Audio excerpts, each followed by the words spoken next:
예배 시간이 되었습니다.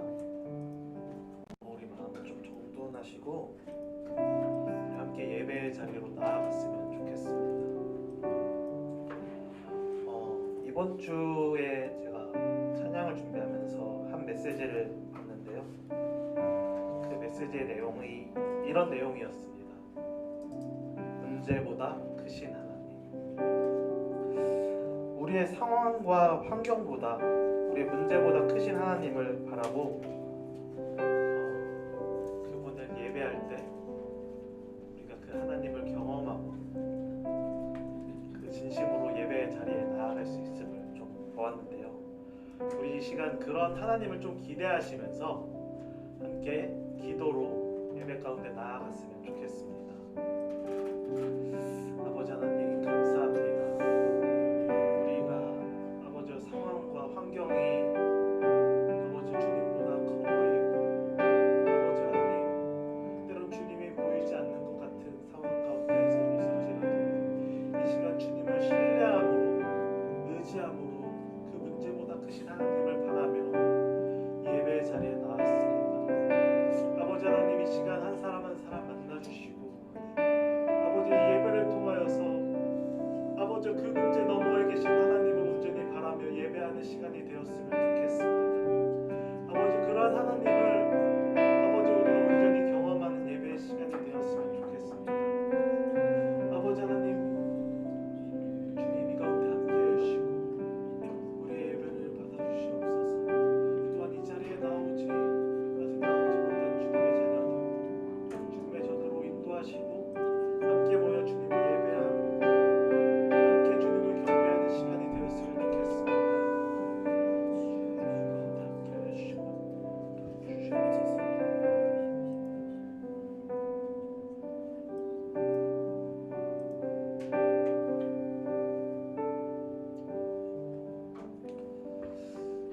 우리 예배로 나아가면서 이렇게 고백합시다.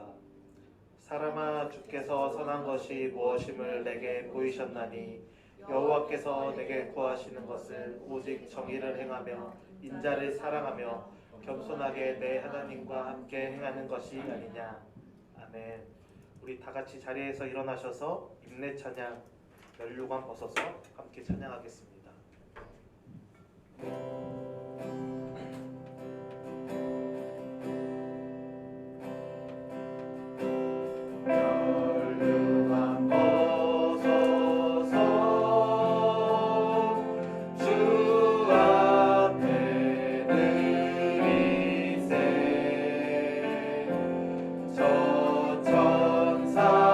기쁜 노래가 온 땅에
믿습니다.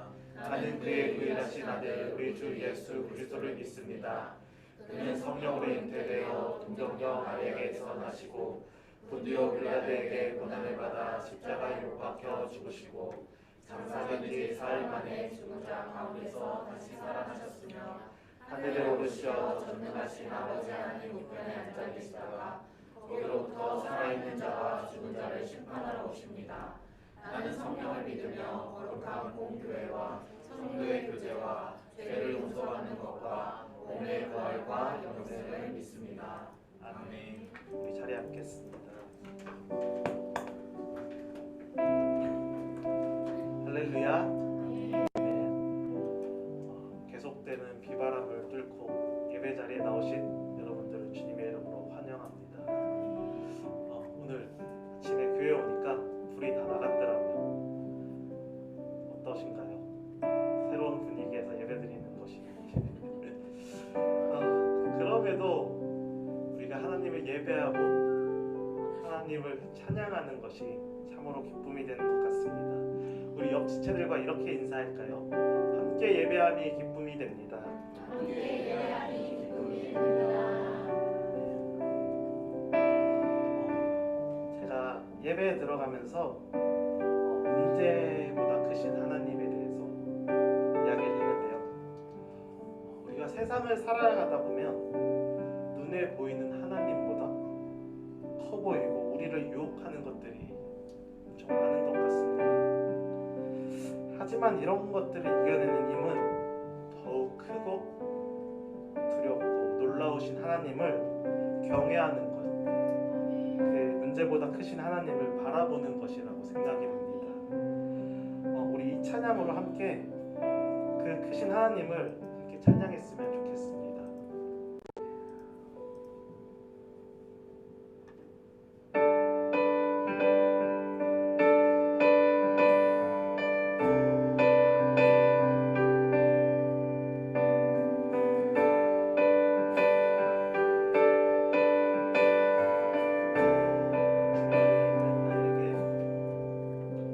주 안에 있는 나에게 난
할렐루야 할렐루야 내 앞길 멀고 험해도 우리 한 번 더 고백합시다.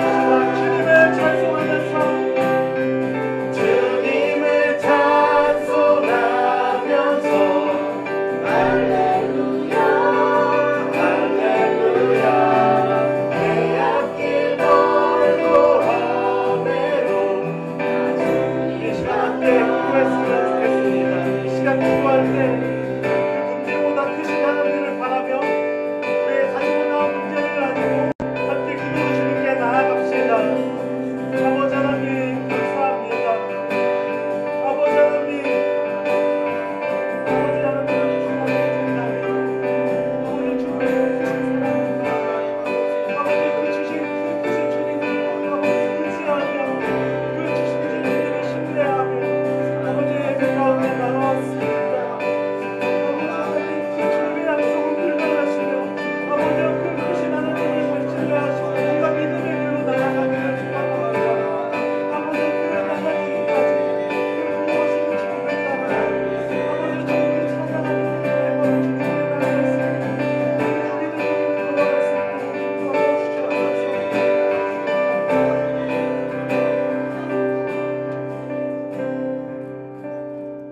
삶을 드리며 나아가기를 소망한다고 우리 함께 기도로 주님께 나아갑시다. 아버지 하나님 그렇습니다. 우리가 고백했듯이 주님은 나의 반석이시며 우리의 유일하신 소망 되시며 우리의 힘 되신 주님이십니다. 아버지 그 주님과 더불어 그 말씀을 따라 우리가 그 믿음의 길을 살아내기를 소망합니다. 주님의 가운데 함께해 주시고 우리 하나님 사랑하며 그 구원 되신 하나님을 바라볼 수 있도록 그 주님을 예배하는 그런 시간 되었으면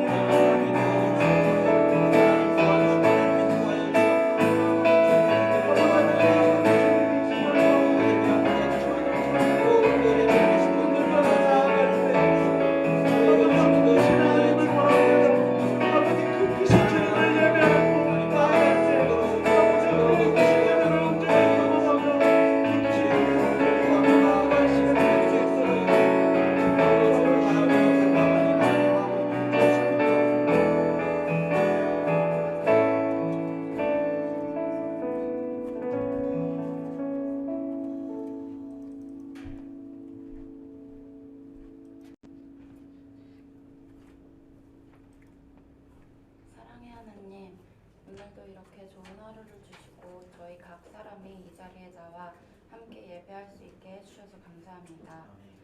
항상 넘어지고 휘청거리는 저희에게 먼저 찾아와 주시고 손 내밀어 주시는 주님, 저희가 그 주님의 사랑을 온전히 알므로 주님만 의지하여 사는 삶을 살기 원합니다.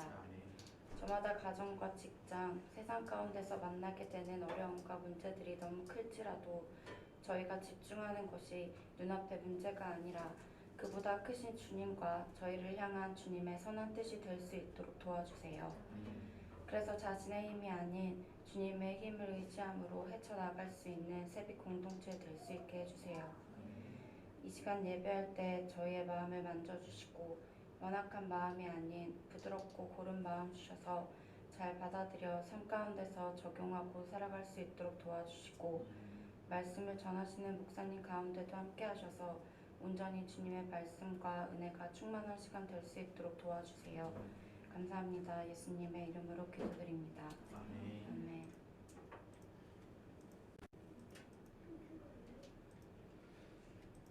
저희 같이 한 번씩 번갈아 가면서 읽겠습니다.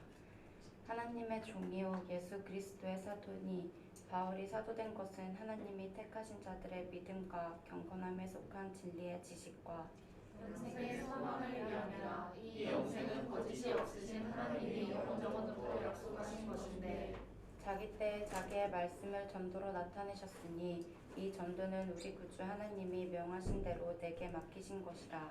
같은 믿음을 따라 나의 참 아들된 디도에게 편지하노니 하나님 아버지와 그리스도 예수 우리 구주로부터 은혜와 평강이 내게 있을지어다. 내가 너를 그런 데에 남겨둔 이유는 남은 일을 정리하고 내가 명한 대로 각 성의 장로들을 세우게 하려 함이니 책망할 것이 없고 하나님의 남편이며 방탕하다는 비난을 받거나 불순종하는 일이 없는 믿는 자녀를 둔 자라야 할지라.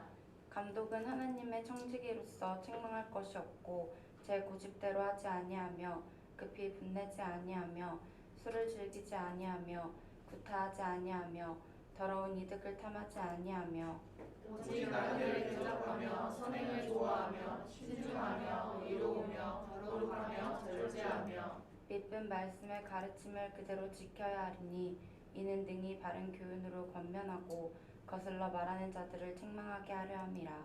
불순종하고 헛된 말을 하며 속이는 자가 많은 중 할례파 가운데 특히 그러하니 그들의 입을 막을 것이라. 이런 자들이 더러운 이득을 취하려고 마땅하지 아니한 것을 가르쳐 가정들을 온통 무너뜨리는도다. 그레데인 중에 어떤 선지자가 말하되 그레데인들은 항상 거짓말쟁이며 악한 짐승이며 배만이 많은 게으름뱅이라 하니 이 증언이 참되도다. 그러므로 내가 그들을 엄히 꾸짖으라. 이는 그들로 하여금 믿음을 온전하게 하고 유대인의 허탄한 이야기와 진리를 배반하는 사람들의 명령을 따르지 않게 하려 합니다. 깨끗한 자들에게는 모든 것이 깨끗하나 더럽고 믿지 아니하는 자들에게는 아무것도 깨끗한 것이 없고 오직 그들의 마음과 양심이 더러운지라. 그들이 하나님을 시인하나 행위로는 부인하니 가증한 자요 복종하지 아니하는 자요 모든 선한 일을 거르는 자니라. 아멘.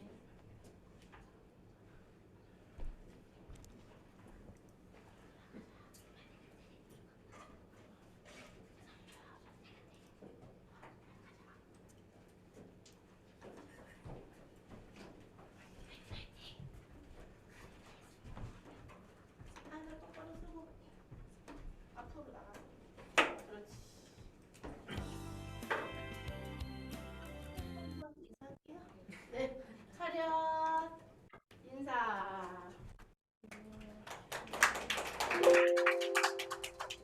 우리 외운 말씀을 같이 하겠습니다.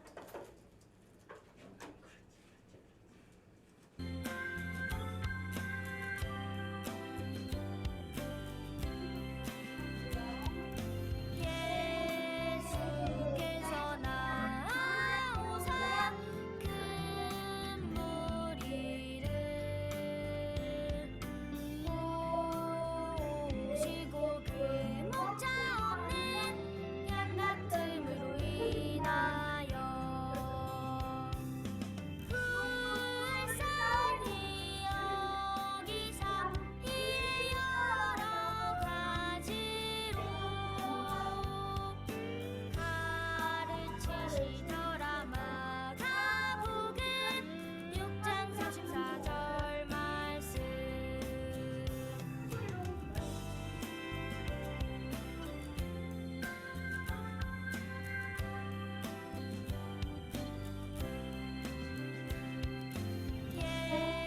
예수께서 나오사 큰 무리를 모시고 그 목자 없는 양 같음으로 인하여 불쌍히 여기사 이 여러 가지로 가르치시더라. 마가복음 6장 34절 말씀.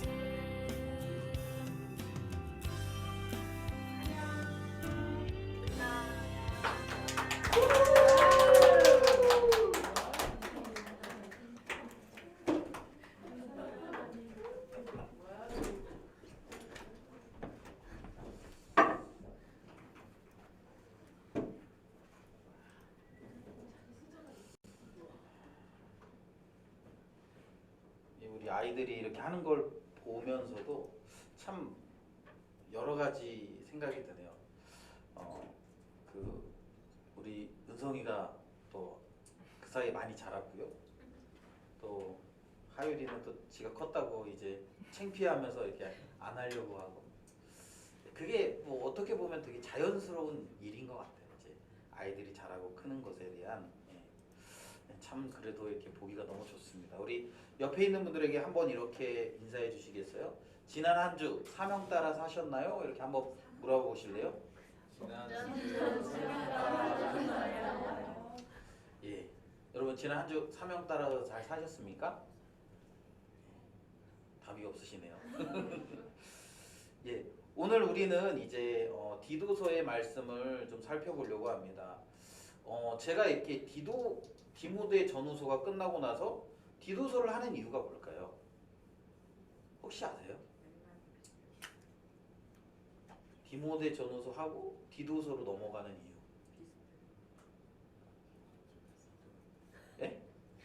잘 모르세요? 왜냐하면 우리가 이제 그 성경을 이렇게 분류할 때 이게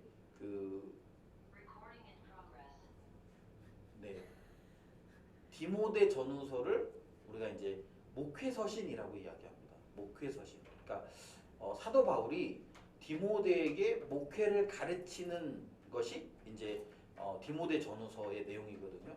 그런데 내용상 아주 흡사한 것이 바로 디도서예요. 그래서 디모데 전후서와 디도서를 묶어서 목회서신이라고 얘기합니다. 보통 사도 바울의 다른 뭐 로마서나 이런 것들을 보면 그걸 이제 우리가 일반 서신이라고 얘기하거든요. 근데 요 세 권은 목회 서신이라고 이야기해요. 왜냐하면 여러분 그 당시에는 신학교가 없었지 않습니까? 그 당시에는 목회자가 돼요. 그러니까 사실은 그 디모데 같은 경우도 사도 바울과 함께 전도 여행을 하다가 이제 그곳에 교회가 세워지고 그들을 돌봐야 하기 때문에 에베소 지역에 이제 사도 바울이 디모데를 남겨두고 오잖아요. 오늘 우리가 이제 보는 디도서는 사도 바울이 이제 로마에 1차 투옥됐다가 풀려나서 이제 왔던 섬이 바로 오늘 본문에 나오는 그레데 섬이고 그곳에서 이제 전도를 해서 교회가 개척됐고 그 개척된 교회에 이제 자기와 함께 갔던 디도를 남겨둔 거죠.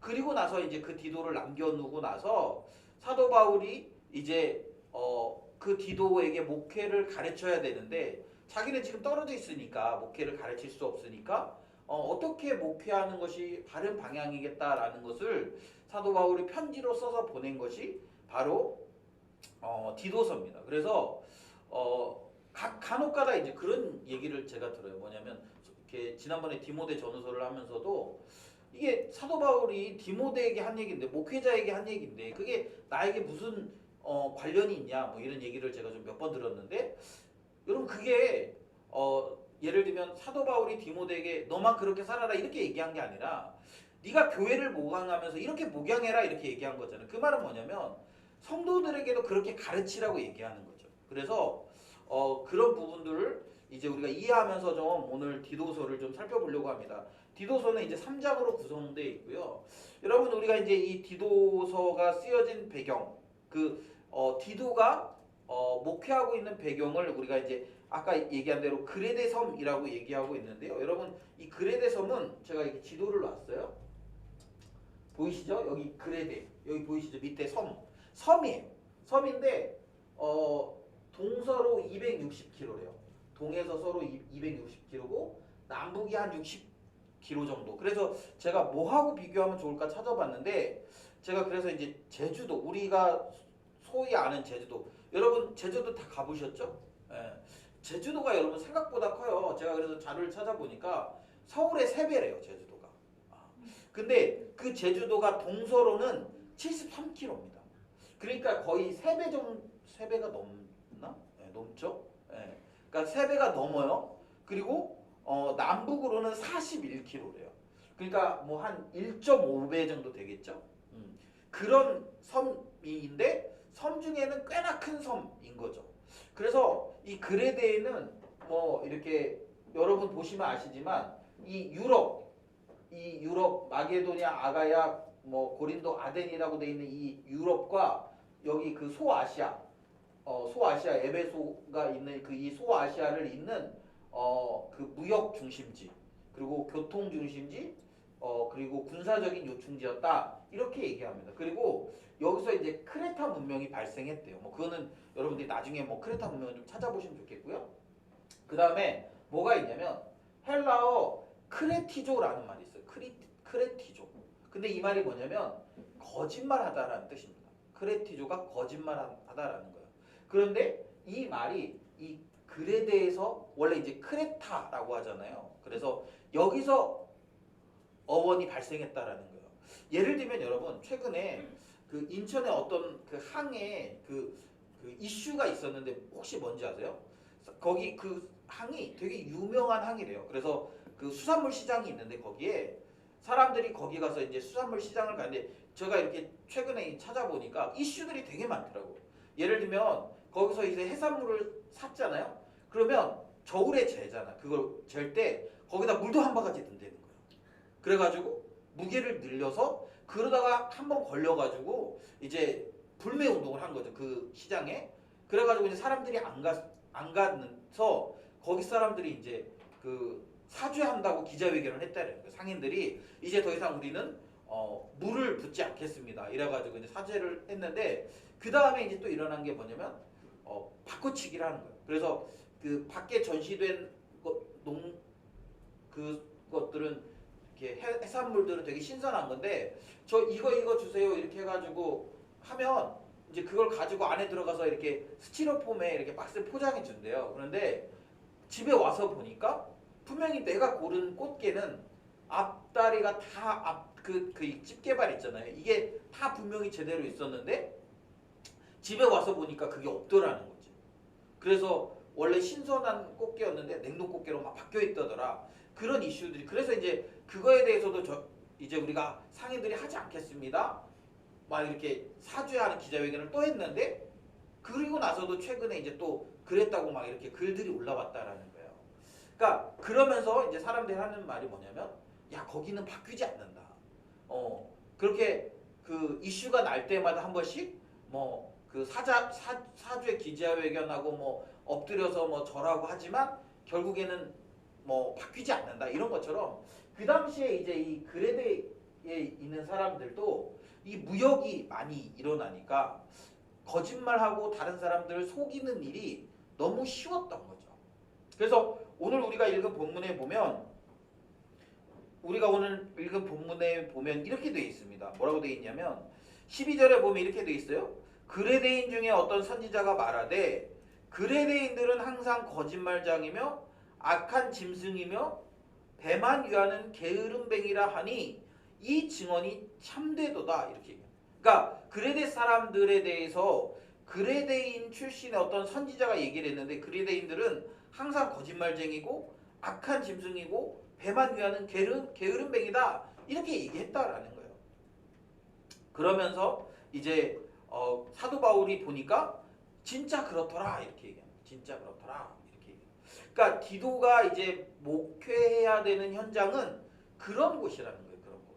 그리고 그런 곳일 뿐만 아니라 이제 그들 안에 어떤 일이 있냐면 그들 가운데 이제 사람들이 들어와요. 여기 이제 거짓 선지자들이라고 얘기하는데 뭐 어떤 사람들이라면 불순종합니다. 불순종하고 헛된 말을 하고 속이는 자가 많아요. 속이는 거죠. 근데 그 중에 이제 할례파 가운데 특히 그러하다라는 거예요. 그러면서 그들이 더러운 이득을 취하려고 마땅하지 아니한 것을 가르쳐 가정들을 온통 무너뜨린다. 이거는 그레데 교회 안에 있는 거짓 선지자들을 이야기하는 거예요. 그들은 어떤 사람들입니까? 그들이 와서 뭐라고 얘기하냐면 야 너희가 예수를 믿는 것으로 끝나지 않아. 예수 믿는다고 모든 게 해결되니 아니야. 너희들 할례를 받아야 돼. 할례를 받아야 진짜 우리가 예수 믿는 것의 증거가 되는 거야. 이런 이야기를 했다라는 거예요. 그렇게 그런 상황입니다. 그런 상황 속에서 이제 디도가 이런 교회를 목양하게 됐을 때 그 가운데서 어떻게 교회를 세워가고 어떻게 목양해야 되는지를 가르치는 본문이 이 디도서의 말씀이라는 거예요. 여러분 우리가 지난번에 우리가 디모데 전후서를 살펴봤죠. 여러분 디모데는 어떤 사람입니까? 디모데는 어려서부터 성경을 배운 성경에 능통한 외조모, 외할머니로부터 그리고 어머니로부터 성경을 배워온 사람입니다. 그런데 오늘 본문에 보는 디도는요. 완전히 어떤 사람이냐면 이렇게 헬라인. 어머니도 아버지도 헬라인인 사람이에요. 그러니까 사실은 신앙적인 배경이 거의 없는 사람입니다. 그런데 사도 바울을 따라다니면서 신앙을 배운 그러니까 디모데는 약간 이제 모태 신앙 같은 개념이라면 이제 오늘 우리가 보는 디도는 이제 중간에 예수 그리스도를 믿게 된 그런 사람인 거죠. 우리가 이 두 서신서를 좀 비교해서 보는 것도 굉장히 좀 재미있을 거예요. 여러분들이 혹시 이렇게 디모데 전후서를 좀 생각하면서 디도서를 좀 볼 수 있으면 참 좋겠다라는 생각이 듭니다. 오늘 1절, 2절 이렇게 시작합니다. 하나님의 종이요 예수 그리스도의 사도인 나 바울이 사도된 것은 하나님이 택하신 자들의 믿음과 경건함에 속한 진리의 지식과 영생의 소망을 위함이라 이렇게. 그러니까 사도 바울이 사도된 것은 왜 사도됐냐라고 할 때 하나님이 택하신 자들, 그러니까 하나님이 택한 사람들이 있다라는 거예요. 그 사람들을 믿음을 갖게 하는 거예요. 그리고 경건함에 속한 진리의 지식을 갖게 하고 영생의 소망을 그들에게 주기 위해서 이제 사도가 되었다라는 거예요. 그러면서 이제 설명합니다. 이 영생은 거짓이 없으신 하나님이 영원 전부터 약속하신 거예요. 여러분 잘 생각해 보세요. 하나님이 영원 전부터 약속하셨다 이 말이에요. 영원 전에 누가 있었을까요? 영원 전부터 약속했어요. 영원 전에 누가 있어요? 영원 전에는 하나님밖에 없잖아요. 그죠? 우리 혹시 구분한다면 삼위 하나님이 계시잖아요. 그러니까 그러면 그 하나님 누구랑 약속한 거예요? 하나님과 약속한 거예요. 하나님이 하나님에게 약속한 거예요. 뭐라고 약속했습니까? 이 영생의 말씀을 붙드는 자들은 내가 구원하겠다라고 약속하셨다라는 거예요. 그리고 그것을 우리에게 어떻게 나타내셨습니까? 3절에 보면 자기 때에 자기의 말씀을 전도로 나타내셨다. 그러니까 전도를 통해서 복음을 전하는 것을 통해서 이제 하나님이 이 약속을 말씀하셨는데 이 전도는 우리 구주 하나님이 명하신 대로 내게 맡기신 것이라. 그러니까 사도 바울은 지금 자신이 사도된 것은 그리고 자신이 사도돼서 지금 이렇게 사역하는 것은 하나님의 영생의 말씀을 증거하는 거다. 그리고 하나님이 택하신 자들을 찾아내는 거다. 그리고 이것을 지켜내는 자들에게는 결국에는 하나님이 약속하신 영생이 우리에게 주어진다라는 것들을 지금 설명하고 있는 거예요. 그러니까 이 확신이 있는 거예요. 뭐냐면 내가 지금 이 일을 하는 것은 내가 이렇게 하나님의 말씀을 전하고 하나님의 말씀을 선포하고 그들에게 가르치고 그것을 지키도록 하는 것은 하나님께서 우리에게 주시기로 작정하신 그 영생을 전하는 거고 내가 전하는 이 말씀을 듣고 그들이 이 말씀을 받아들이면 영생을 얻게 되어진다는 거예요. 그것을 지금 얘기하고 그러면서 4절에 뭐라고 얘기합니까? 같은 믿음을 따라 나의 참 아들 된 디도에게 편지하노니 이렇게. 그러니까 같은 믿음을 따라 나의 참 아들이 됐어. 그러니까 그 말은 뭐예요? 내가 전하는 이 복음을 받은 디도 너에게도 영생이 있다. 그리고 네가 전하는 이 복음을 받아들인 자에게는 영생이 있다라는 거예요. 여러분 믿으십니까? 이 말씀을? 여러분 하나님이요. 우리에게 영생을 주시기로 작정하셨어요. 하나님 스스로에게 작정하신 거예요. 내가 택한 자들에게 영생을 주겠다라고 작정하셨어요. 그리고 하나님이 그 약속한 것을 지키기 위해서 하나님이 때를 따라 사람들을 세우시는 거예요. 그리고 그 사람들이 전하는 이 진리의 복음으로 이 영생이 그들에게도 주어지고 또 그들에게도 주어지고 그렇게 해서 이 영생의 복음이 계속적으로 확장되어져 가는 것입니다. 여러분 지금도 이 전도는요 동일한 거예요. 여러분 이 하나님 나라가 어떻게 증거됩니까? 하나님의 나라는 먼저 이 영생의 복음을 받은 자들이 자기가 받은 것을 가지고 깨닫고 이 영생의 진리를 믿음으로 말미암아 다른 이들에게 이 영생의 말씀을 증거하는 거예요. 그리고 그렇게 증거를 받은 자들도 계속적으로 그것을 전함으로 인해서 이 영생이 전달되고 또 전달되고 또 전달되는 거예요. 여러분은 지금 여러분이 영생의 소망을 가지고 살아가고 계십니까? 나 예수 그리스도를 믿었기 때문에 내가 이 진리를 붙들었기 때문에 나는 영생을 얻는구나. 나는 참된 생명을 이렇게 누리겠구나. 여러분 확신하십니까? 왜요? 확신이 없으세요? 아무도 이렇게 대답이 없으신데? 왜요? 좀 여러분에게 전해준 사람들이 좀 시들시들한 사람인가요? 그래서 확신이 없나요? 여러분 누가 나에게 이걸 전했냐 이거 별로 중요하지 않습니다. 우리가 들은 이 복음이 확실하다면 이 영생의 말씀이 확실하다면 그러면 우리에게는 이 영생의 소망이 있는 거예요. 그리고 여러분 또 하나는 그럼 내가 누군가에게 이 영생의 복음을 전하면, 그래서 그가 이 영생의 복음을 받아들이면 이 복음이 그에게도 영원한 생명을 주는 거라는 사실입니다. 여러분이 이 사실을 좀 믿으셨으면 좋겠습니다. 그리고 나서 이제 사도 바울이 내가 너를 그레데에 남겨둔 이유를 설명합니다.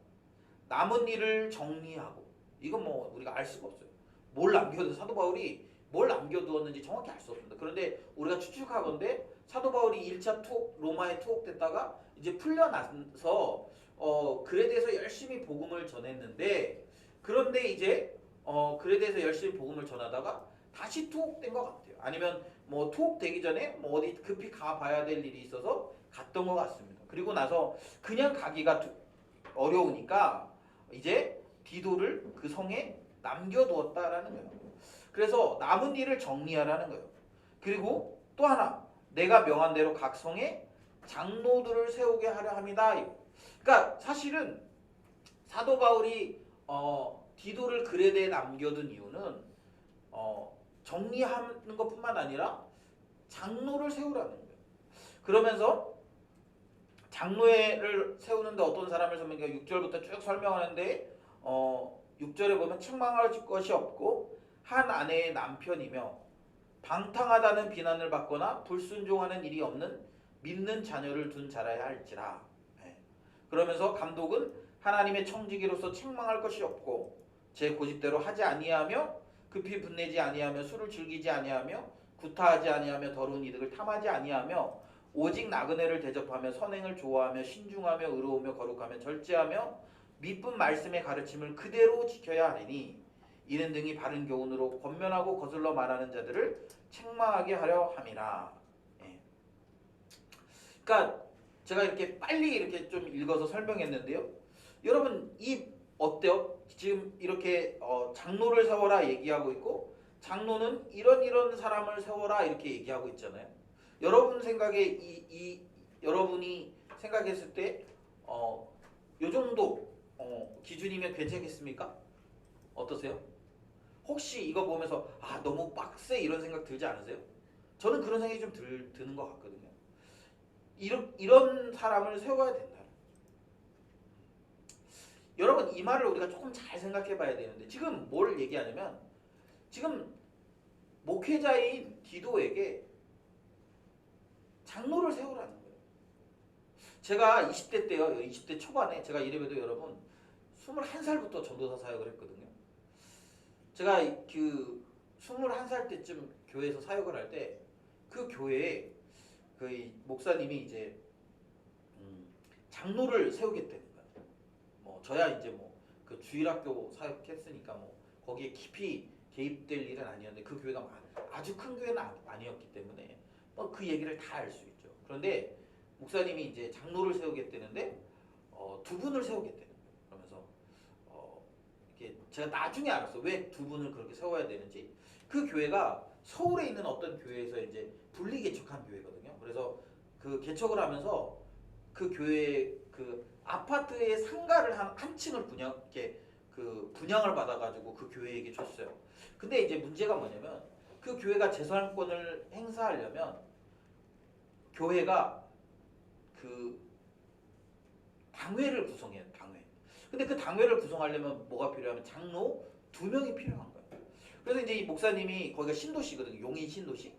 그러니까 이제 그 건물을 팔아가지고 그 땅을 좀 사가지고 교회를 좀 지어야겠다는 생각을 갖고 계셨는데 그래가지고 이제 교회를 하는데 이제 장로를 좀 세우겠대. 세워서 그 당회를 구성해서 그래가지고 이제 그 재산권을 행사하기 위해서 그렇게 했다는 거예요. 그래가지고 이제 두 분이 이제 장로 대상자가 된 거죠. 그러니까 뽑혔습니다. 근데 제가 이제 그분들을 좀 아는 거죠. 어떤 분이신지 아는데 한 분은 뭐 물론 나름대로 이렇게 신앙이 없진 않지만 충분히 이렇게 잘 훈련됐거나 뭐 이런 분이 아니에요. 그냥 아내가 열심히 하니까 덩달아서 이제 열심히 하는 분이에요. 아내 등살에 못 이겨서 이제 막 아내가 적극적으로 뭐 이것도 해라 저것도 해라 하니까 뭐 그래도 이제 좋은 분이니까 그래도 성품도 조금 뭐 나름대로 좋은 분이니까 그 아내의 지시를 따라서 교회 생활을 열심히 하는 분이었어요.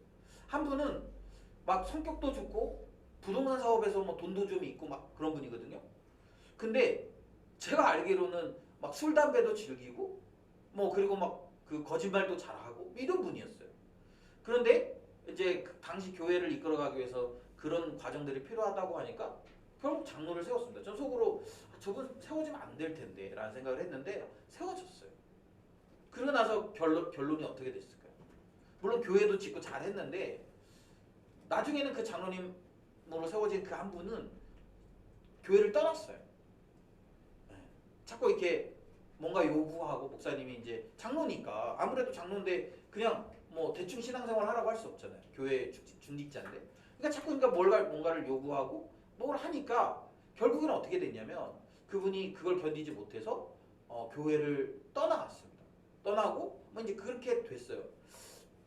그리고 나중에 이제 들어보니까 뭐 이제 그 한번 장로가 되면 이게 참 어렵거든요. 그 뭐 그렇다고 어디 가서 장로를 나 장로 떼줘 뭐 이렇게 하기도 쉽지 않고 그러다 보니까 이제 그렇게 계속 됐는데 오늘 본문은 그런 의미의 장로를 세우라고 얘기하는 게 아니에요. 교회를 뭐 어떻게 그런 교회의 조직을 구성하기 위해서 아니면 교회가 어떤 그 뭐 역할을 하기 위해서 그렇게 하라는 게 아니라 오늘 본문에 보면 그런 장로들을 세워내는 게 중요하기 때문에 그래요. 왜 그렇습니까? 그런 리더십들을 세워내서 9절에 보면 이렇게 돼 있죠. 이는 능히 바른 교훈으로 권면하고 거슬러 말하는 자들을 책망하게 하려 함이라 이렇게 얘기합니다. 이게 뭘 얘기하냐면 지금 교회 공동체 안에 거짓 선지자들이 들어왔는데 사도 바울이 그들을 어떻게 지금 다 쫓아다니면서 변론할 수 없잖아요.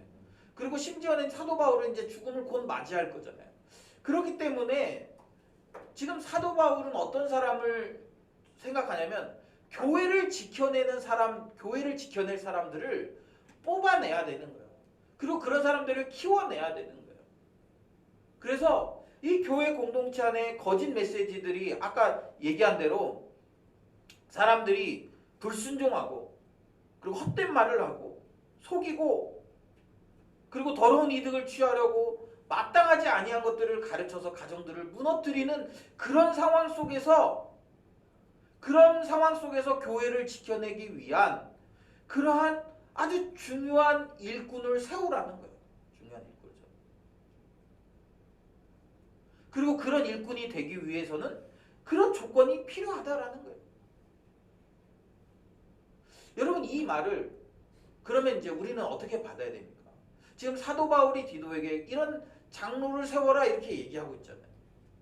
그러면 여러분 이거는 우리에게는 어떻게 우리가 이 말씀을 어떻게 받아들여야 됩니까? 아 그럼 교회에서는 장로를 세워야지. 여러분 그런 의미로 받아들이면 안 돼요. 이 말은 뭐냐면 여러분이 그런 사람이 되어야 된다는 거예요. 교회의 목표는요. 여러분 이런 일꾼을 세우는 거예요. 여러분 교회가 뭡니까? 교회. 여러분 세빛교회가 뭐예요? 우리가 세빛교회인데 세빛교회가 뭐예요? 개봉동 17길 37 2층이 세빛교회입니까? 그러면 여러분 2층이 세빛교회면 이 전에는 드림교회였거든요. 여기가. 그럼 어떻게 되는 거예요? 여긴 드림교회예요? 아니면 세빛교회예요? 뭡니까 도대체? 여러분 교회는요. 장소도 아니고 교회는 어떤 무리긴 하죠. 사람들이니까 무리긴 하죠. 그러나 여러분 교회는 철저하게요. 사람이에요. 사람.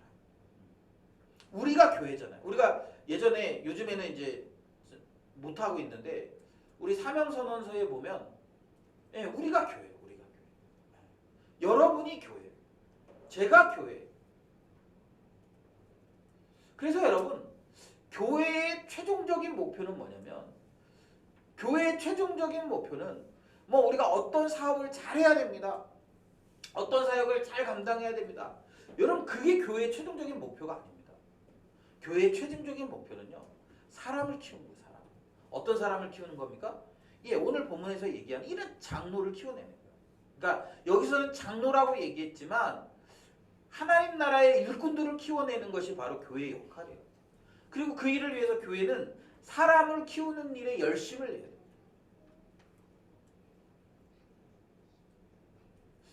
여러분 에베소서 4장에 보면 우리 에베소 4장 한번 띄워주실래요? 제가 너무 중요한 것 같아서 제가 좀 찾아놨는데 에베소서 4장 13절 14절이거든요. 우리 여러분 같이 한번 읽어볼까요? 같이 한번 읽습니다.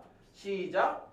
우리가 다 하나님의 아들을 믿는 것과 아는 일에 하나가 되어 온전한 사람을 이루어 그리스도의 장성한 분량이 충만한 데까지 이르리니 이는 우리가 이제부터 어린아이가 되지 아니하여 사람의 속임수와 간사한 유혹에 빠져 온갖 교훈의 풍조에 물려 요동하지 않게 하려 함이라. 예. 지금 뭐라고 얘기하고 있냐면 에베소서에 보면 우리가 자라가야 된다는 계속 자라. 아까 우리 아이들이 지난번에 그 할 때보다 또 잘했잖아요. 그죠? 그래서 우리 은성이가 열심히 너무 멋지게 잘했어요. 진짜 아까 하는 거 보고 제가 상 주고 싶었어요. 그리고 우리 하율이는 또 그 사이에 또 커가지고 옛날에는 이런 거 시키면 곧잘 하더니 이제는 뭐 아까 제가 이렇게 보니까 뭐 뭘 하는데 안 하더라고. 이거 제일 귀여운 장면 있잖아요.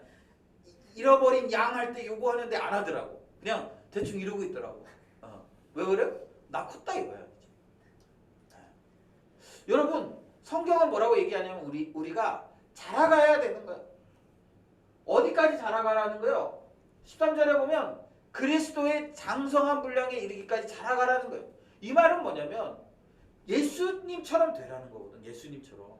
예수님처럼 돼서 어린아이가 되지 아니하여 사람의 속임수와 간사한 유혹에 빠져 온갖 교훈의 풍조에 밀려 요동하지 않게 하기 위함이라 이거예요. 그러니까 앞에서 우리가 이 디도서에서도 보면 거짓 선지자들이 와서 사람들을 계속 속여요. 계속 속이고 계속적으로 사람들을 이렇게 해서 그래서 잘못된 그런 상황에 빠지게 합니다. 가정들을 온통 무너뜨린다라는 거예요. 그런 상황 속에서 어떤 사람을 키워내라는 거예요? 그리스도의 장성한 분량에 이르는 그런 사람들을 키워내서 예수님을 닮은 사람들을 키워내서 어떻게 하라는 거예요? 그들로 하여금 이런 그런 거짓 메시지를 분별하고 속임수에 빠지지 않고 그리고 온갖 교훈과 풍조에 흔들리지 않는 탄탄한 사람들을 키워내라는 거예요. 그런 사람들을. 그래서 여러분 교회는 사람을 키우는 일에 전심전력해야 되는 거예요. 사람을 키우는 일. 사람을 키우지 않으면요. 미래가 없어요. 미래가. 여러분 한 가정을 이루는 것도 마찬가지 아닙니까? 여러분 가정의 부모가 되면요. 이 자녀를 잘 키우는 것에 온통 모든 신경이 다 집중돼 있어요. 그래서 어떤 줄 아세요? 뭔가 이렇게 그 가족들이 식사를 외식 같은 걸 한번 하잖아요. 외식 같은 걸 한번 해도 메뉴가 정해져 있어요. 우리 현범 형제네는 뭐예요? 돈가스. 지난번에 물어보니까 돈가스라고 그러더라고요. 돈가스. 저도 이게 돈가스를 얼마나 많이 먹었는지 몰라요. 뭐 돈가스 저는 퍽퍽해서 별로 좋아하지도 않는데 돈가스. 저는 원래 그 국밥충이라 주로 국밥 아니면 뭐 국물 있는 거 이렇게 먹어야 되는데 애들하고 같이 가면 그런 걸 못 먹을 때가 있어요. 그래도 어떻게 해야 돼요? 그렇게 가는 거예요. 왜요? 이 아이를 키우는 것이 부모의 사명이니까.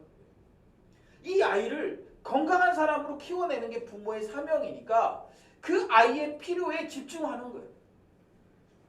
그 아이의 필요에 집중해요. 여러분 부모는요 자식의 필요에 자기의 모든 것을 다 쏟아붓습니다. 거의 그래요.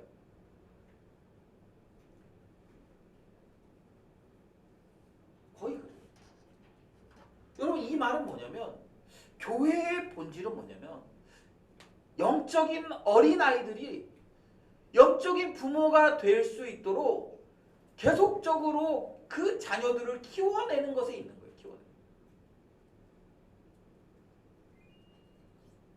그래서 여러분 교회가 맨날 다음 세대 하는 거예요. 여러분 뭐 대부분의 교회들 치고 다음 세대가 중요하지 않다고 얘기하는 교회가 거의 없습니다. 다 다음 세대가 중요하다고 얘기해요. 그러면 여러분 그 자녀들을 키워내려면 거기에 전심전력 해야 될 거 아니에요. 그 자녀들에게 관심을 가져야 될 거 아니에요.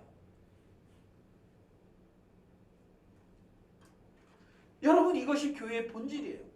사람을 키우는 것이 예수님이 제자인 베드로를 부르셨을 때 베드로에게 그렇게 얘기하셨잖아요. 내가 이제는 너로 사람을 낳는 어부가 되게 하겠다. 이 말이 뭐예요? 교회는 사람이 중요하다라는 걸 얘기해요. 그리고 그 사람이 그리스도의 장성한 분량, 정말 예수님처럼 그렇게 되어야 되는 거예요. 그리고 그런 자를 키워내기 위해서 계속 노력해야 됩니다. 가르치고 훈련시키고 때로는 책망하고 그렇게 해야 되는 거예요.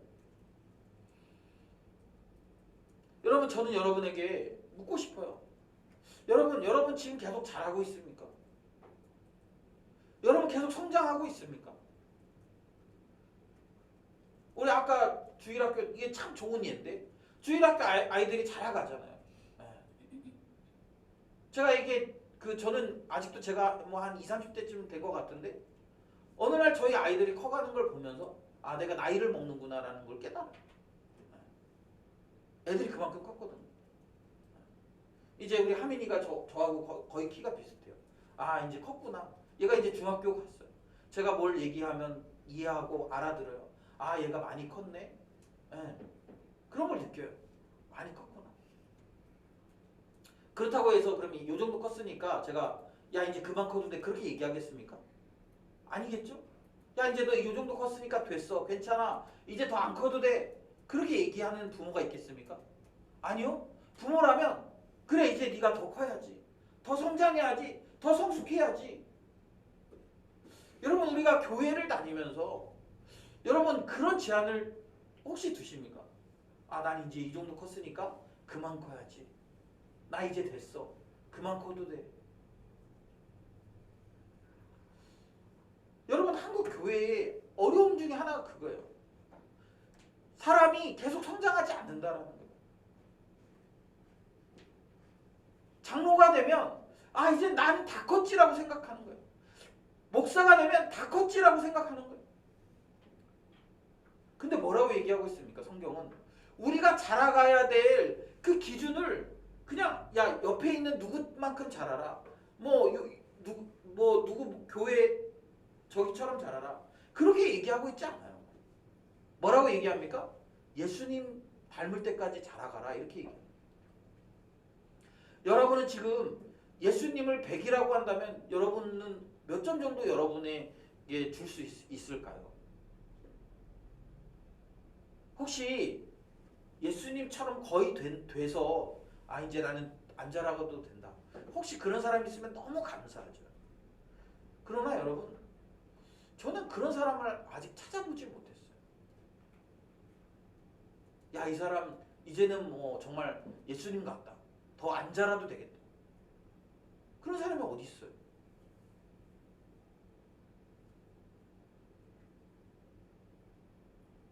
여러분, 우리가 자꾸 있잖아요. 주변 사람들 보면서 아, 저 사람은 요 정도인데 나는 저기니까 요만큼 좀 하면 되겠지. 물론 우린 사람이기 때문에 그런 영향을 받을 수밖에 없어요. 공동체이기 때문에 주변 사람들의 영향을 받을 수밖에 없어요. 어쩔 수 없어요. 근데 여러분, 제가 여러분에게 좀 부탁하고 싶은 건 뭐냐면, 여러분이 영향을 주는 사람이면 좋지 않겠습니까? 좀 좋은 영향을 주는, 앞에서 얘기한 대로 정말 거짓된 가르침, 세상의 풍조, 또 거짓된 것들로 해서 사람들을 무너뜨리는 그런 영향력이 아니라 좀 반대로 나 때문에 사람들이 진리를 쫓고, 나 때문에 신앙에 정말 도전을 받고, 나 때문에 정말 하나님의 나라에 대한 강력한 열망이 생기는 그런 선한 영향을 우리가 줄 수도 있잖아요. 근데 자꾸 우리는 그런 영향력을 주려고 생각하진 않고 자꾸 이렇게 부정적인 영향력들을 받는 것이 당연한 것처럼 그렇게 생각합니다. 그런데 여러분, 성경은 그렇게 얘기하고 있지 않아요. 제가 여러분 목회를 하면서 저는 분명합니다. 저는 이 시대 젊은 이들을 키워서요. 정말 이렇게 여러분들이 지금 20대 아니면 뭐 30대 초잖아요. 그러면 30대이신 분들은 한 10년 후면 한 10년에서 15년 후면 교회의 핵심 리더들이 거의 될 거예요. 교회 안에서 뭐 장로도 되고 뭐 권사도 되고 뭐 그렇게 하겠죠. 그렇게 여러분들이 교회 핵심 리더가 됐을 때 오늘 디도서에서 얘기하는 그런 선한 영향력을 주는 그런 사람들이었으면 좋겠어요. 여러분 지금 한국 교회의 장로님들, 권사님들의 이미지가 너무 안 좋잖아요. 너무 안 좋아요. 그래서 젊은 사람들에게 장로, 권사는 너무 이렇게 부정적인 이미지로 비춰집니다. 그럴 때 여러분 정말 좋은 장로, 좋은 권사 그런 사람들이 좀 나와야 되지 않겠습니까? 정말 저분은 본받을 만하다. 저분 쫓아갈 만하다. 이런 여러분 그런 좋은 사람들 돼야 되지 않겠습니까?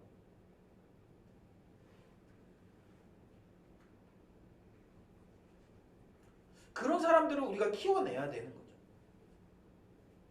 그냥 적당히 교회 생활하고 적당히 신앙생활하는 그런 사람 키워내는 게 아니라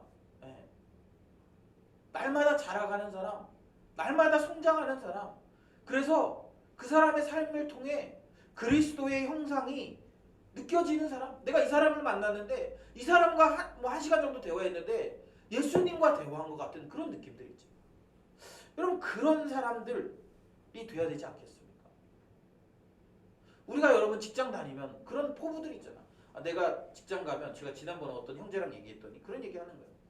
저는 그런 얘기를 해서 좀 깜짝 놀랐는데 그래도 그런 얘기하는 거죠. 이왕 직장 들어간 거 임원은 한번 해봐야죠. 뭐 이런 얘기를 하더라고요. 그래서 이게 직장 다니면서 그런 꿈도 꾸는구나. 근데 보통 다 여러분 그래도 뭐 그냥 직장 다니는 데가 월급도 그냥 그대로 그리고 내 직급도 그냥 맨날 사원 누구누구 씨 이렇게 불리고 싶지 않잖아요. 어떻게 하고 싶어요? 직장 다니면서 나름 진급도 해가지고 뭐 과장님, 차장님, 부장님 소리도 듣고 싶고 연봉도 계속 오르고 싶고 그건 당연한 목표 아닙니까? 그런데 여러분 왜 신앙생활 하면서는 그런 목표가 우리에게 없을까요? 왜 신앙생활 하면서는 그런 열정이 없습니까?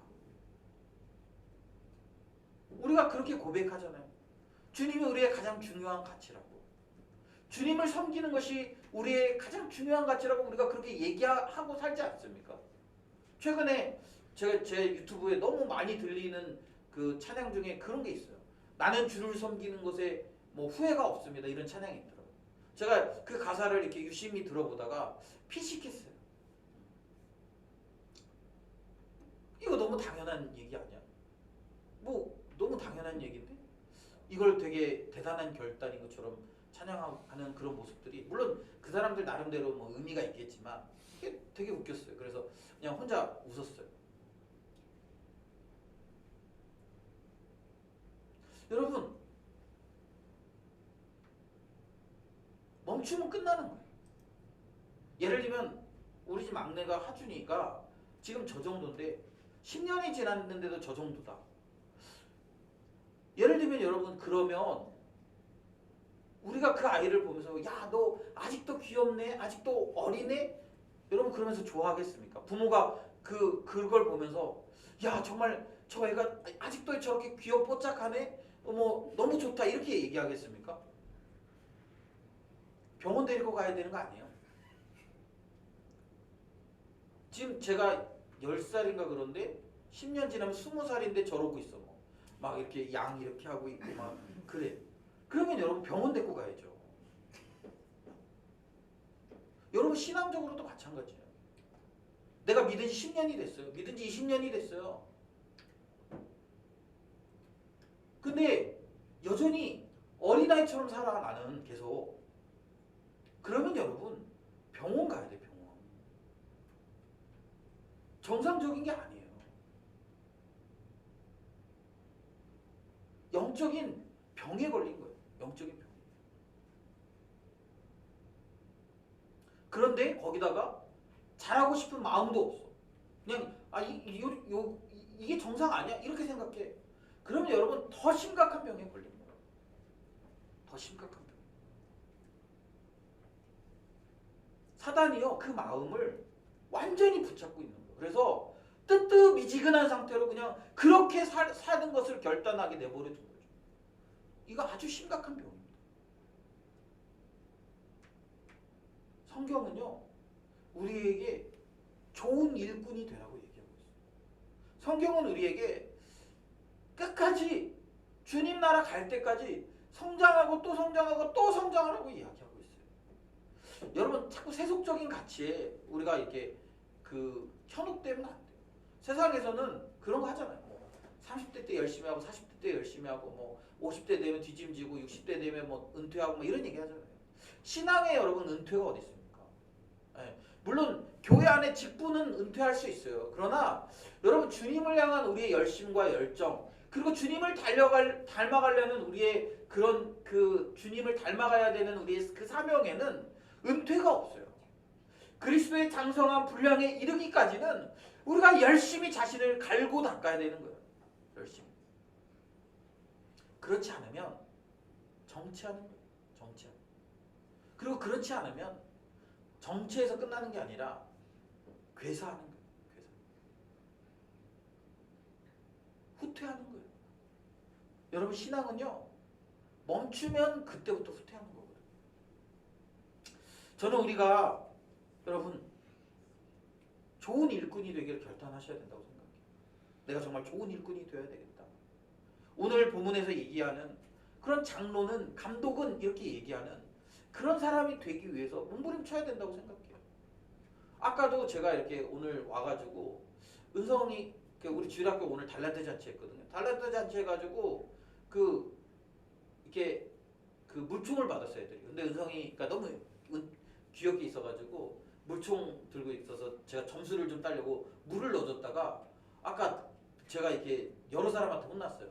물 넣어줘가지고 이렇게 하다가 근데 저희 애들이 그러는 거예요.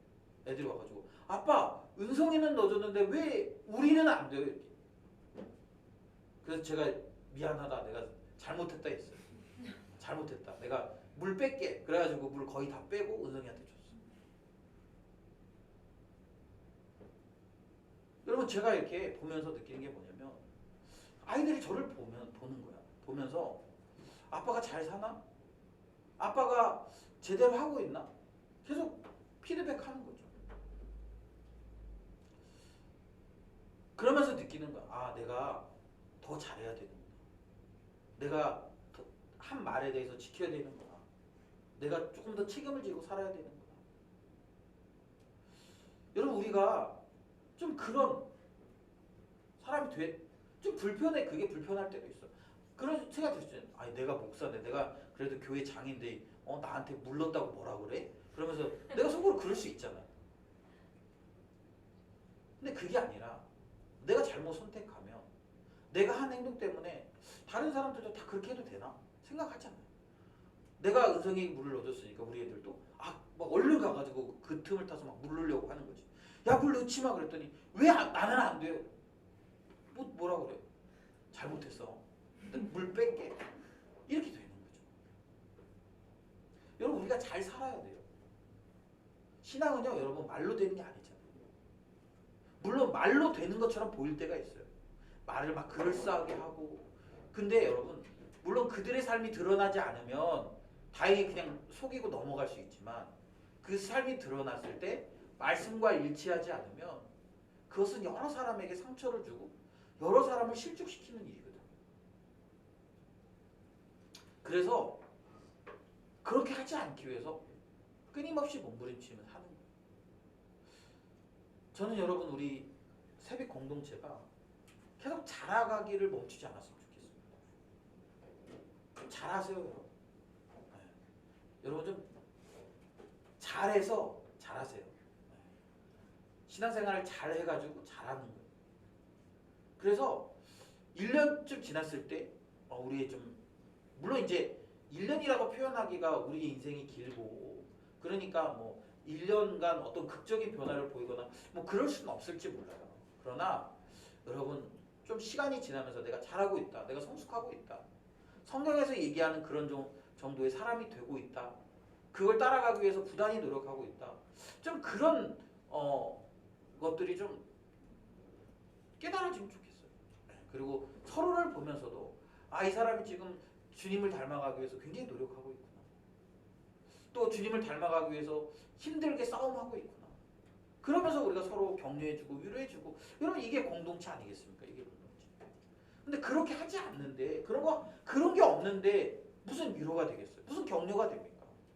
그렇게 주를 위해 고난받고 주를 위해 싸워가고 주를 위해 열심히 자기 자신과 싸워야 그런 위로도 있고 격려도 있지. 하나님 나라를 위해서 아무것도 안 하고 있는데 너 고생했다. 뭐 고생했다는 거야 도대체. 저는 우리가 여러분 정말 좀 열심히 자라가기 위해서, 그래서 좀 주변에 뭐 좀 고만고만한 사람들 말고 진짜 제대로 좀 커서, 그래서 다른 사람들에게 좀 선한 영향력을 주고 또 좋은 신앙의 본이 되어주는 그런 우리 공동체가 됐으면 좋겠습니다. 우리 함께 찬양했으면 좋겠는데요. 여러분 우리가 정말 이 찬양대로 좀 고백했으면 좋겠습니다. 내 삶의 소망, 내가 바라는 한 분, 예수 닮기를 내가 원하네. 정말 여러분 우리가 그런 예수님을 닮기를, 예수 닮기를, 예수 보기를, 예수만 높이길 내가 원하네. 내 평생 소원 예수 닮기를, 예수만 닮기를 내가 원하네. 여러분 우리의 마음을 담아서 이 찬양으로 이렇게 고백했으면 좋겠습니다.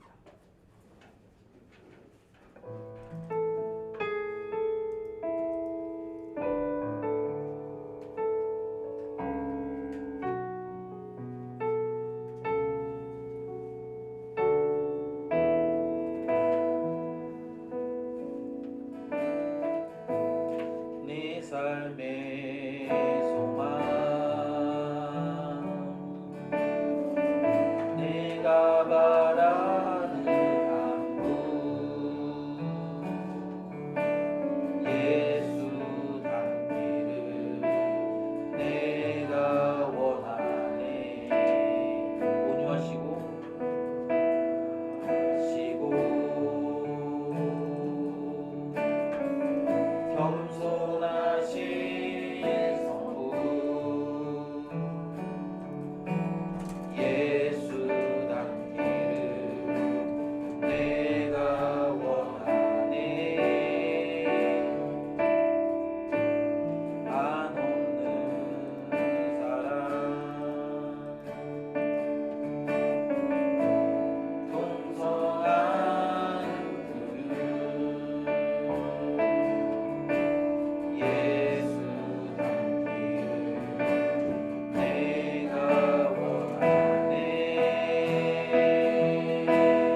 나는 계속 예수님을 닮아가기 위해서 계속 자라고 있습니까?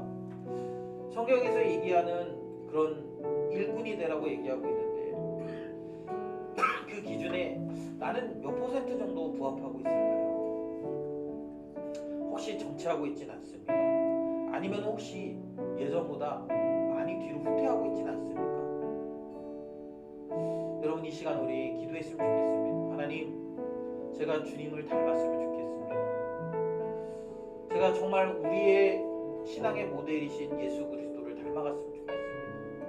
어제보다 오늘 주님을 더 닮아가고, 오늘보다 내일 더 주님을 닮아가고, 작년보다 올해 주님을 더 닮아가고, 올해보다 내년에 주님을 더 닮아가서, 싱글일 때보다 결혼했을 때 내가 더 주님을 닮아가고, 자녀가 생길 때마다 더 주님을 닮아가고, 그래서 이 그레데인들처럼 거짓말하고 사람들을 속이기를 좋아하는 이 세상 속에서 우리가 그들에게 선한 영향력을 주고 이 영생의 소망이 되시는 이 복음을 우리가 지켜가는 그런 교회, 그런 성도들 되게 해달라고 우리 이 시간에 같이 기도했으면 좋겠습니다. 기도합시다. 하나님 아버지, 그렇습니다. 우리가 계속 자라가고 계속 그리스도를 닮아가는 것이 우리의 사명인데, 하나님 아버지, 우리가 그렇게 우리의 사명들을 잘 감당하고 있는지 돌아봅니다. 어제보다 오늘 주님을 더 사랑하고, 오늘보다 내일 더 주님을 닮아가는지, 그리고 정말 그렇게 진리에 이르러 가는지, 또 영적인 부모로서 그렇게 성장해 가고 있는지 주님, 우리 스스로에게 질문을 던집니다. 하나님 아버지, 우리를 붙들어 주시고 우리가 정말 매 순간 자라갈 수 있도록, 자라기를 정체하지 않고 계속 자라고 또 자라고 또 자라는 하나님 그런 신앙의 일꾼들이 다 될 수 있도록, 그래서 성경에서 요구하는 그런 정말 준비되어진 일꾼 되도록, 흠이 없고 이 진리를 거스르지 않으며, 그리고 다른 사람들에게 본이 되는 하나님 그런 신앙의 길을 우리가 잘 걸어갈 수 있도록 주님 도와주시고 인도해 주시옵소서. 오늘도 우리가 그 길을 걸어가기를 결단합니다. 그렇게 매일 자라가기를 결단합니다. 하나님 도와주시고 하나님 은혜 베풀어 주셔서 성령의 능력으로 또 성령의 충만함으로 온전히 되어질 수 있도록 하나님 도와주시고 인도해 주시고, 하나님 우리 세비 공동체가 또 우리 공동체 지체들이 한국 교회 다음 세대로 잘 살아갈 수 있기를 소망합니다. 철저하게 하나님 말씀에 순종하며 하나님 말씀대로 하나님 살아가기를 결단하고, 그것을 하나님 아버지 포기하지 않고 하나님 끝까지 이 복음의 진리를 지켜가는 하나님 그런 영생의 소망을 누리는 하나님 우리 새벽교회 지체들이 되도록 주님 도와주시옵소서.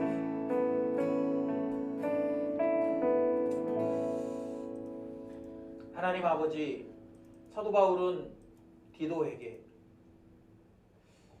하나님 나라의 귀한 일꾼을 키워낼 것을 명령하고 있습니다. 그리고 그 명령이 우리에게 도달해서 우리가 그리스도께서 기뻐하실 만한, 또 그리스도를 닮은 그런 귀한 일꾼으로 자라가야 됨을 우리가 다시 한번 깨닫습니다. 하나님 아버지, 우리가 자라기를 멈추고 있지는 않는지 좀 돌아봤으면 좋겠습니다. 예수 그리스도를 닮을 때까지 자라가라고 성경이 우리에게 권면하고, 그렇게 자라가서 이 세상 풍조에 흔들리고 요동하지 말라고 이야기하는데, 여전히 우리는 흔들리고 요동하는 것을 보면 우리가 덜 자라서 그런 것 같습니다. 우리 다시 결단했으면 좋겠습니다. 그리스도를 닮을 때까지 자라가기를. 그래서 이 세상의 여러 가지 풍조에 넘어지지 않고 흔들리지 않도록 우리가 주님을 깊이 배워가고 알아가는 그런 우리 세비세 성도들이 되어서, 하나님 그래서 우리가 다른 사람들에게 선한 영향력을 줄 뿐만 아니라 이 교회에게 부여된 이 영생의 진리의 복음을 우리가 끝까지 지켜내는 그런 공동체가 될 수 있도록 주님 도와주시옵소서. 하나님 아버지, 우리가 계속 자라가기 위해서 매일매일 하나님의 말씀을 묵상하고 또 그 말씀대로 살아가기 위하여 몸부림치고 또 서로 권면하여서 그 말씀대로 살아가도록 우리가 그렇게 힘쓰기를 소망합니다. 하나님, 우리가 그렇게 힘쓸 때 우리를 도와주셔서 날마다 우리에게 성령의 능력을 경험하게 하시고 하나님의 도우심을 경험할 수 있도록 주님 도와주시옵소서. 그래서 우리가 매일 자라가고 매년 자라가고 또 우리의 상황이 바뀔 때마다 더 성숙한 결정들을 할 수 있는 그런 귀한 우리 하나님 나라 일꾼들이 다 되도록 주님 도와주시옵소서. 이 시간 우리가 주님 앞에 나올 때 귀한 예물 들고 나왔습니다. 하나님, 우리의 시간, 우리의 재정, 우리의 마음 모두 다 주님의 것임을 우리가 고백합니다. 혹시나 우리가 세상에서 살아가면서 그것이 내 것인 것처럼 생각한 적이 있다면, 또 혹시나 우리가 세상을 살아가면서 그것을 다른 사람들이 우리에게 공급한다라고 우리가 생각했다면 다시 한번 우리의 마음을 돌이킬 수 있도록 도와주시고, 우리의 모든 삶의 근원이 주님이시고 우리의 삶을 주님께서 채우시고 공급하신다는 사실을 기억하며 우리의 삶의 주되심을 다시 한번 온전히 회복하는 하나님 그런 귀한 우리의 삶이 될 수 있도록 도와주시옵소서. 하나님, 주님께 드린 이 재물을 가지고 우리에게 주신 이 영생의 복음을 우리가 전도하는 일에 잘 사용할 수 있도록 도와주시고, 하나님 그렇게 우리가 살아내서 한 사람이라도 온전하게 그리스도를 쫓아가는, 또 주님이 보실 때 잘 구비되어진 일꾼이라고 말씀하실 만한 그런 귀한 일꾼 키워낼 수 있도록 주님 도와주시옵소서. 감사드리며 예수님의 이름으로 기도드립니다. 아멘. 지금은 우리를 구원하시기 위하여 이 땅에 오신 예수 그리스도의 겸손하신 사랑과 그 아들을 우리에게 주신 하나님 아버지의 크신 은혜와 오늘도 우리와 함께 거하시는 성령 하나님의 감화 감동 위로 교통하시는 역사가 오늘도 주의 말씀 듣고 예수 그리스도를 닮을 때까지 자라가기를 결단하며 그렇게 자라가서 선한 영향력을 주고 교회에게 주신 이 복음을 지켜내기를 결단하는 거룩한 성도들의 머리 위와 저들의 삶 가운데 이제로부터 영원토록 함께 있을지어다. 아멘.